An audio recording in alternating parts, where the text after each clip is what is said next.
గుమస్తా గారు, మేము ఇచ్చిన రైతుల కాగితాలు ఎక్కడ? ప్రభు, ఇవిగో. ఆమీర్ కోట్లో ఉన్న రైతులందరూ తమ వేలిముద్రలేసిన కాగితాలు ప్రభు ఇవి. ఆ రైతులందరూ తమ భూముల్ని మీ దగ్గర తాకట్టు పెట్టారు ప్రభు. ఈ ఫైల్ జాగ్రత్తగా ఉన్నంత వరకు ఆమీర్ కోట్లో మీ అధికారాన్ని ఎదిరించే మొగాడు ఎవ్వరూ ఉండరనే చెప్పాలి ప్రభు. బాగుంది. మనం తీసుకోవాల్సిన తదుపరి చర్యలేంటి?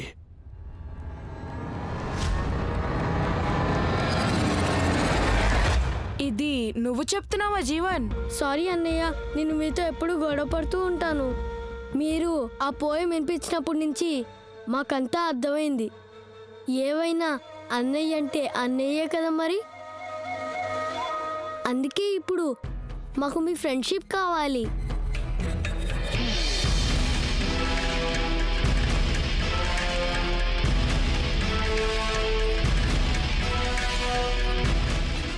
మాకేదో కొంచెం అనుమానంగానే ఉంది. నల్ల కాకి మీద బొట్టు నాకు సరిగ్గా అలాగే అనిపిస్తోంది.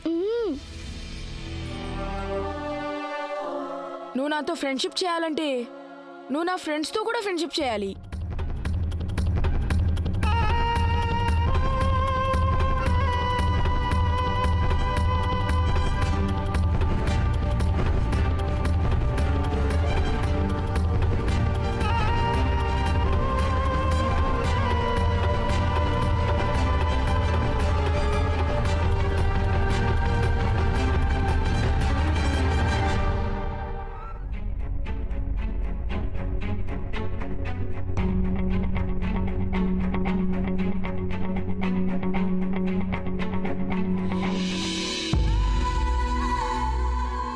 రండి, మనం అందరం ఒక కొత్త ఆట ఆడదాం. ఏంటా కొత్త ఆట? కాసేపు ఆగితే అన్నీ అర్థమవుతాయి. పదండి.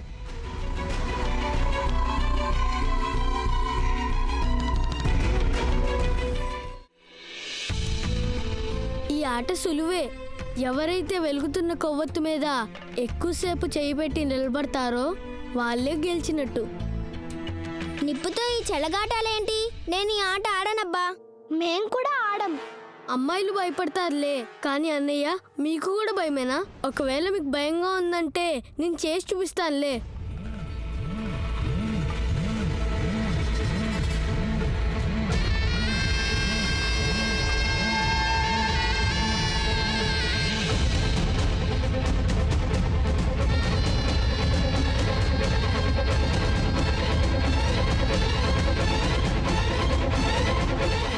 ఇప్పుడు మీరు పెట్టండి.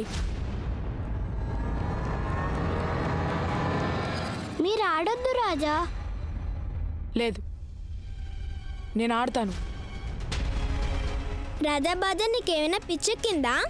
జీవన్ బావిలో దూకేమంటే నువ్వు వెళ్ళి దూకిస్తావా? నాకు చెప్పు. ఇలాంటి ప్రమాదకరమైన ఆటలు ఆడమంటే వద్దని చెప్పు. భలే భలే, నాన్నగారు ముందైతే పెద్ద పెద్ద మాటలు మాట్లాడతావు.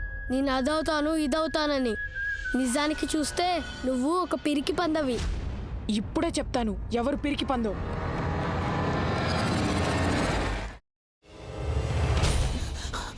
నువ్వు ఇంకేమన్నా చెప్పాలా? ఇంకేమన్నా అబద్ధం చెప్పాలనుకుంటే చెప్పేయి. నేను చూడాలనుకుంటున్నాను నన్ను మోసం చేయడానికి నువ్వు ఎంత నీచానికి దిగజారగలవు అని. ఎందుకు ఆలియా, ఎందుకు నువ్వు ఇలా చేసావు?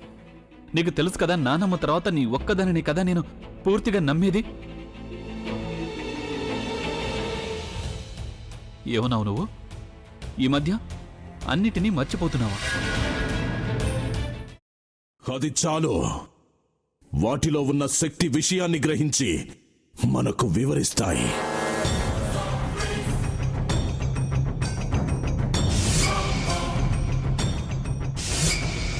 ఎవరు ఆ దండ విప్పొద్దు, గది తలుపులు తెరవద్దు.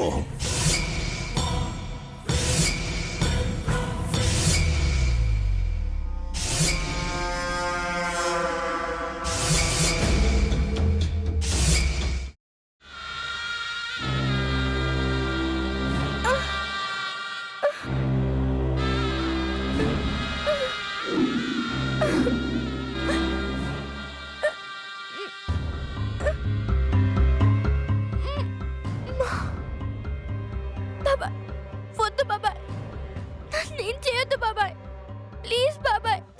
నీకు నిజం తెలిసినప్పుడే నా ఆలోచనలో నువ్వు చచ్చిపోయావు. అబ్బా ప్లీజ్ కొంచెం తినండి ప్లీజ్. భీమారావు గారు మీరా? ఇగో మీరా కాదు సక్కుబాయ్. అవును, మీ పనామే లేచిపోయిందని చెప్పి కంప్లైంట్ ఇచ్చినావు కదా. రేయ్, ఆయన కంప్లైంట్ ఇచ్చింది లేచిపోయిందని కాదు, కనిపించడం లేదు అని. అచ్చా, అట్లానా? సరే మేడం. ఇడియట్. ఆ వంట మనిషి పేరేంటన్నారు? రత్తాలు మేడం. ఏం పెద్ద మంచి, నీ వంట మంచిని కూడా మేడం అని పిలుస్తావా? రేయ్ హాఫ్ బ్రెయిన్,